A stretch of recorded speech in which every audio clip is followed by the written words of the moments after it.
उस आतंकी संगठन को आतंकवादी संगठन घोषित किया गया है, तो मैं तो इसके लिए ये कहूंगा कि पाकिस्तान को ही आतंकवादी राष्ट्र घोषित करना चाहिए। पूरी दुनिया को आतंकवाद के खिलाफ होना चाहिए।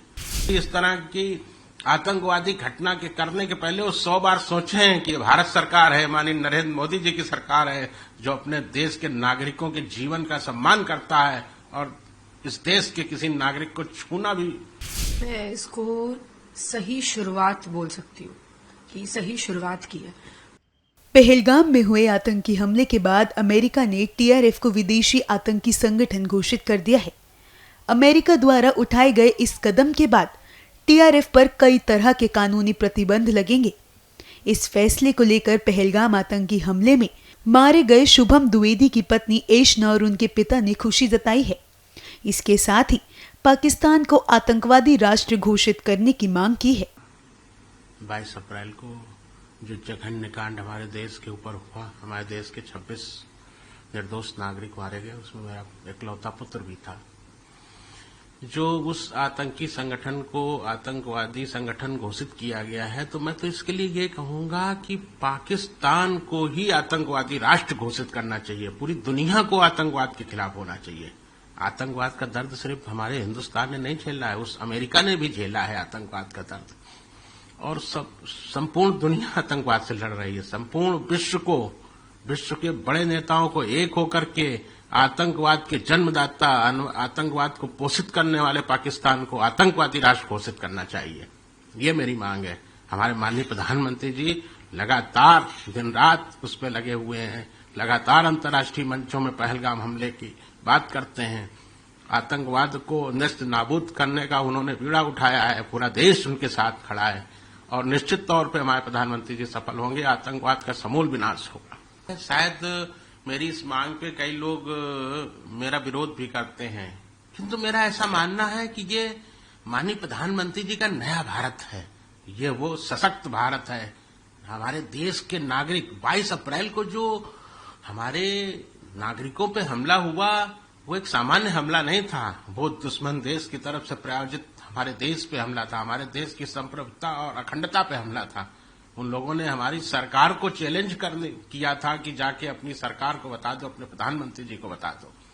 मैं अपनी सरकार से, माननीय प्रधानमंत्री जी से लगातार ये मांग कर रहा हूं कि यदि देश पे हुए हमले पर देश का कोई आम नागरिक, जिस तरह इसमें 26 निर्दोष नागरिक शहीद हुए, निश्चित तौर पे उनको राष्ट्रीय स्तर का सम्मान मिलना चाहिए, राजकीय सम्मान मिलना चाहिए, शहीद अथवा उसके स्तर का कोई सम्मान मिलना चाहिए, जिससे उन दुष्ट आतंकवादियों का मनोबल टूट सके और भविष्य में कभी इस तरह की आतंकवादी घटना के करने के पहले वो 100 बार सोचें कि भारत सरकार है, माननीय नरेंद्र मोदी जी की सरकार है, जो अपने देश के नागरिकों के जीवन का सम्मान करता है और इस देश के किसी नागरिक को छूना भी पाप है।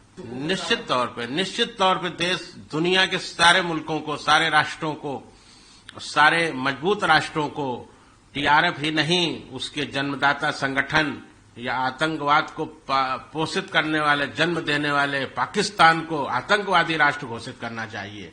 क्योंकि उस आतंकवाद से सिर्फ हिंदुस्तान की जनता नहीं पीड़ित है, संपूर्ण विश्व पीड़ित है उससे। मैं इसको सही शुरुआत बोल सकती हूँ कि सही शुरुआत की है, बट यहाँ पे सिर्फ एक संगठन इस चीज में जिम्मेदार है, ये यहाँ बात नहीं रुकनी चाहिए। वो पूरा देश, वो पूरा पाकिस्तान देश आतंकवाद के लिए जिम्मेदार है। क्योंकि जब आतंकवादी मारे भी गए थे ऑपरेशन सिंदूर के दौरान, तो उन्होंने कितने सम्मान के साथ उन लोगों को झंडे में लपेट के पूरी जिस तरीके से एक आर्मी ऑफिसर्स को सम्मान दिया जाता है, उस सम्मान की तरह उन्हें उनके लास्ट राइट्स की थी। ये सही तरीका नहीं है। ये पूरी तरह से पाकिस्तान ओपनली न्यूज चैनल्स में पूरी तरीके से दिखा रहा है कि हम आतंकवाद को सपोर्ट कर रहे हैं। तो एक तरीके से पूरे देश को, पूरे वर्ल्ड को, हर जगह के लोगों को, जहां पे, खासकर जहां टेररिस्ट अटैक्स हुए हैं, अमेरिका वगैरह में टेररिस्ट अटैक हुए हैं, उन सबको मिलके पाकिस्तान को पूरा आतंकवाद देश घोषित कर देना चाहिए। श्रद्धांजलि तब होगी जब उन 26 लोगों को कोई राष्ट्रीय सम्मान मिलेगा।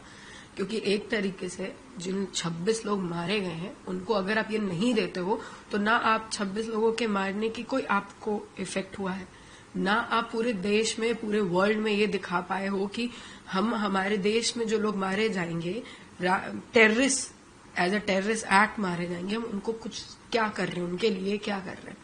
अगर, और मेरे को जहां तक उम्मीद है 15 अगस्त तक कुछ तो होना चाहिए।